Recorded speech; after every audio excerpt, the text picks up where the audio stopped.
let's talk about tutoring. If you think you're maybe in the market for a tutor, you should probably have a couple of things in mind.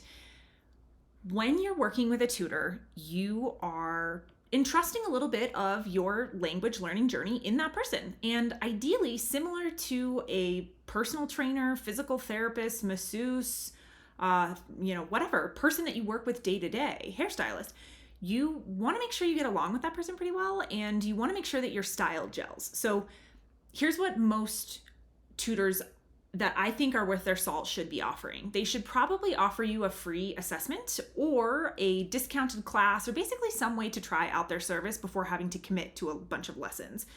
You want to get a feel for the person. You want to make sure that you get along really well. And something to really pay attention to is when you're doing that consultation, if they offer it, which hopefully they will, do they ask you questions? Do they listen to what you're saying and then adapt their conversation to that? Because I think the one thing that doesn't work super well for people with a tutor is if there's a tutor who is more interested in talking than they are listening, or that is more interested in the way that they like to teach than the way that you like to learn. Because really, the goal is that the person is able to customize their material and their presentation and kind of their content to make it work best for you. If somebody is kind of going off on their own tangent or has a tried and true, curriculum that they do not deviate from, you may find yourself a little bit in a box. And in my opinion, if you find yourself being boxed into a particular curriculum, you should probably just be on Udemy doing something like this, because this is a curriculum you don't control. You just download it, and usually it's far less expensive because it's widely disseminated. If you're going to pay somebody for their individual time, you want to make sure that you're getting an individualized experience, especially if it's one-on-one. Classes in group can be good too. They can also help cut down a little bit on the cost. When you're talking to this person, you want to ask them some questions about their experience, obviously, but also just their teaching style. I think that's a really vague question, but it can really help you understand how they approach the language. Are they really big on grammar? Are they super academic? Are they a big traveler? Are they just a native speaker with a ton of experience in the region that you're interested in?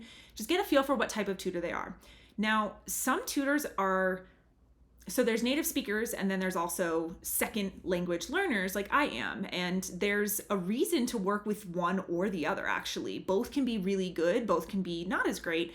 The benefit to a native speaking tutor is they know the colloquialisms. Their accent should be super authentic because obviously it's their first language.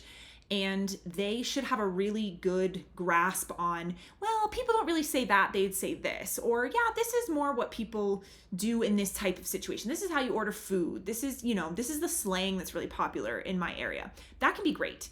And you'll also get, an unfiltered experience of what it's like to speak with a native speaker. If you work with someone who's a second language learner like I am, you get the experience of someone who's been through what you're going through. They've learned the language second. They have their preconceived notion. I came in with English and then I started learning Spanish. I know the differences between the two, and I can explain really eloquently in English what's going on in Spanish.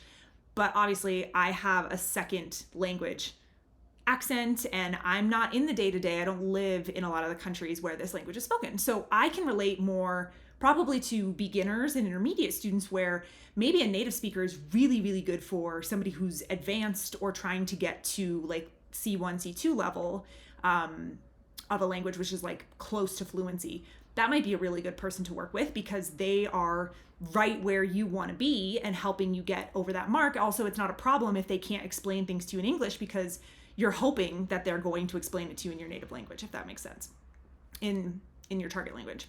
So lots of things to look for. Personality is really important. If they're living in a high cost of living area like the US or Europe or something like that, their rate's probably going to be higher. If you work with a native speaker, you're going to get a little bit more slang, a little bit more probably. Person's not going to speak possibly as well or explain as much in your native language, but they're going to do a really, really good job of giving you a taste of the target language. So sometimes there's even benefits to working with one and the other at different points in your language learning journey. Try out a test lesson if you can. Try to be really explicit about what it is that you want from the experience. So hopefully they'll ask, like, why are we here? What do you want to learn? How can I help you? And try to have a really good answer for that. For instance, explaining your why, explaining how you want to feel, and maybe the areas that you're deficient. So in a consultation, some of my students will say, I really want to work on my speaking, or I don't have enough vocabulary, or I need the accountability of meeting with you every week so that I stay on track. So whatever of those things you think that you might need, feel free to experiment with a couple different tutors. I've had plenty of consultations with students that say, you're the third tutor I've tried, or something like that. And it's because you really want there to be a good fit. And if the person that you're working with, after 1 or 2 lessons, you don't have a very good feeling about the relationship, or you're finding yourself not really wanting to go to class, that might be a sign you just need a different tutor. Again, it's nothing against you or even against that person. It's just that it might not be a perfect fit. So feel comfortable if you can with, I'm going to try this out and maybe I'll try somebody else if I don't find that we have a really good match. And prepare for whatever their costs might be. If there are ways to buy more lessons in advance or to pay up for a package up front, that's usually how my students will get a pretty good discount, is if they commit to a certain number of lessons. The other benefit that is kind of implied of having a tutor is you're paying them, they're showing up at a certain time, so you have to be there. Or if it's, a tutor with self-respect, they're going to charge you if you don't show up. So you got to make sure that you can be respectful of their time, that you're going to be prompt, you're going to do the work. Because if you're going to be dodging a bunch of lessons, rescheduling them all the time, or canceling, you're going to be frustrated because you're spending money on it, and you're also not going to be learning anything, which is not the tutor's fault. That's on you. So if you are not at a point where you're ready necessarily to start, you could start researching on different websites. So a couple I'll call out is like Italki has really good inexpensive native language tutors. Preply is pretty good. Thumbtack, if you're in the US, they can match you with a tutor, especially in person. If you're looking for in person, that's a little harder to find. And then there's all kinds of other options out there in the world as well. So whatever you're looking for, just kind of start your search, start maybe setting up some consultations, sending out some requests. You can even just send a quick note like, hey, I'm just wondering if you'd be a good fit for my XYZ situation. And if the person's really responsive and helpful and nice, that's a great point in their favor. If they don't respond at all, that's something else to take note of, because some tutors are busy and don't have any room. Some are disorganized. So you'll start to get a feel for that person as you begin interacting and working with them. So in summary, is it time for a tutor? If so, what are you looking to spend? And lay out some questions, some things that you're really looking for, so that you can say explicitly, this is really what I want out of this experience. Do you think you're the right fit to help me? Best of luck.